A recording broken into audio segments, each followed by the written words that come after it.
Hello, replay viewers. Hello, live viewers. Hello, everyone.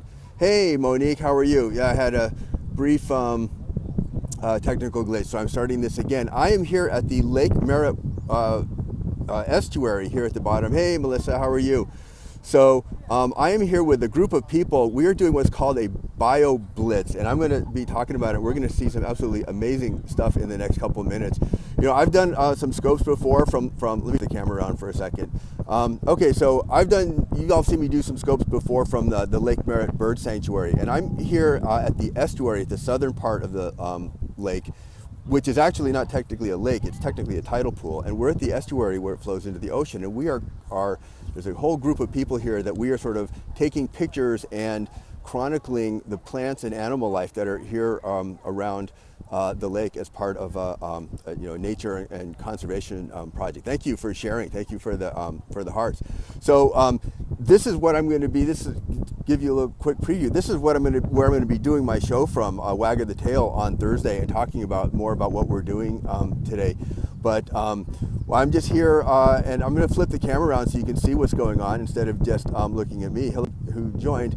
Okay, so here, this is Lake Merritt on the other side of that roadway, and you can see the where I've usually done my scopes from before. It's way on the other side of that, and so now I'm going to flip around. We've got some people here, and this is where Lake Merritt actually, if you follow this waterway, flows into San Francisco Bay. And we've got a group of people here who are using this amazing app called iNaturalist, and we have the developer of the app is somewhere around here. And we are taking pictures and using this app to sort of document the birds and plants and other wildlife that we see here around the lake. It's been so much fun and really fascinating. We've got a guy here with a little macro lens and a ring light taking pictures of the flowers here. Yes, iNaturalist. You can go to iNaturalist.com, and that's the whole website. You can download the app for Android or iPhone. And I'll be showing a lot more about how it works when I do Wag of the Tail on Thursday. This is Constance, who works at the Rotary Nature Center at Lake Merritt and by the Wild Bird Sanctuary. And I'm going to be California Center for Natural History. And the California Center for Natural History, which is where a lot of these people are from. And I'm going to be doing an interview with Constance in 2 weeks on Wag of the Tail and doing more shows from around here. So I just wanted to just share with everybody what we're doing. I wanted to look here. We're going to go talk to Max and Simone, right? Hi. So we're going to look at the most amazing little microscope that you have ever seen called Foldscope, and Max is going to explain this amazing thing to us. Hey, my viewers, say hi, Max and Simone. Yes, it looks like fun. It is fun. So Max is going to tell us about this thing called Foldscope, which is absolutely incredible, and then we're going to look at another really cool microscope. So go ahead, Max. Tell us what you're doing. So Foldscope is a microscope mostly made out of paper. The bill of materials for it is about 50 cents or less. And it provides very, very good magnification, up to... Wait, I'm sorry, hold on a second. Can you all hear him okay, or should I take the microphone out? I think I'm going to take my headphones out. Okay, all right, I'm sorry, Max. Yeah, no worries. So yeah, this is Foldscope. It's a paper microscope. It was developed by Manu Prakash's lab at Stanford.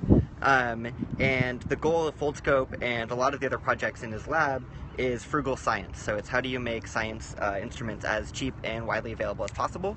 And sort of the champion of this so far has been the Foldscope, which is, as you see here, a microscope almost entirely made out of paper. You fold it, and with sort of the same principles as origami, you can create very precise orientation of where the lens and the sample is. And so you can actually get very, very powerful optics with something that is just made out of paper and a little bit of plastic. There's a very small lens in here. You can put different lenses in. This one provides 140 times magnification, which is enough. I have a sample here with like some flower petals on a little tape. It's like a little tape and paper slide here. And so you can insert it into the Foldscope, and you look with your eye, and you can use natural light, or you can use like a lamp, and you can start to see like the details of individual cells, which is really cool. And so 140 times is enough to see, like, your own human cells. You can scrape your cheek and see your cheek cells. You can see red blood cells. And so there's a lot of purposes we're thinking of for Foldscope. One is just for science education, because so many people lack the resources for equipment like this. And then also possibly as a medical diagnostic. So if you can imagine being able to see malaria parasites, this could be a really cheap, affordable way of doing disease diagnostics, depending on what you're looking for.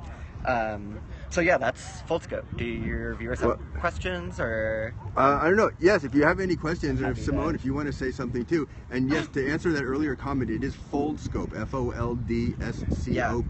You can go to, foldscope.com has info. Yeah. And I already totally want one. So, yeah, it is way cool. So, this is part of, so Max and Simone here are part of this bioblitz that we're doing here at Lake Merritt to, are they being created on a larger scale for others? Bioblitz or Foldscopes? Foldscopes. So yeah, Foldscope, I should say, we've done a pilot program which has been going on for the past 3 years, where we made 50,000, and actually we weren't selling them. We were just taking emails from people that were interested and providing them to people that were interested, and to schools all over the world. So we ended up distributing them to more than 130 countries.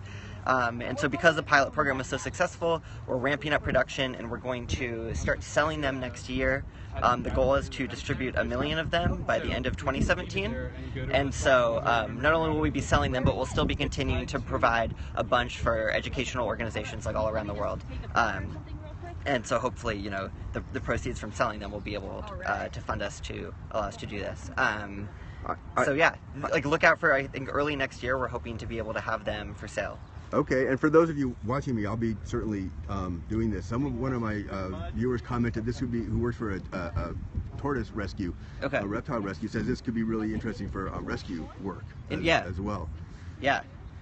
So, and to answer that earlier question, cool. yes, those are little paper slides that have little transparent sticky things you can. And they're reusable. And they're reusable, so you don't have to carry around fragile glass slides. Would you like to say anything, Simone? Oh, I don't work for Foldscope, but I've had a lot of fun playing around with it and trying, viewing different things. Blood was cool. I don't know what else. Cheek cells. Yeah, cheek cells. Cheek cells. Yeah. Classic experiment. Cool. Thank you very much. Yeah, and so I will be following up with you. We'll talk more on the way back. So sounds good. I wanted to show you all. Thank you. I wanted to show you all this other really awesome microscope that I saw that we have here, and I can't remember the name of it, but it uses fiber optics as a light source from below. So you just sort of aim the end of that at light, and that sends the light up through the fiber optics from below, and then you can use this 10 power magnifying glass. So isn't this cool? So I totally want one as well. So that's it for right now. Thank you all for watching and for sharing. I'm going to be following up and doing a whole lot more with this in the coming weeks as I continue on with season 2 of Wag of the Tail. The theme is Home Sweet Home, where animals live, and so I'm going to be spending the next few weeks looking here more at Lake Merritt at the Wild Bird Sanctuary. We're going to be talking to one of the naturalists here. We're going to be just following up and doing a whole lot more with this. So watch Thursday at noon Pacific time, 3 p.m. Eastern, Facebook at the Petscope. And thanks again for watching and for the sharing and for all the hearts, and I will see you all soon.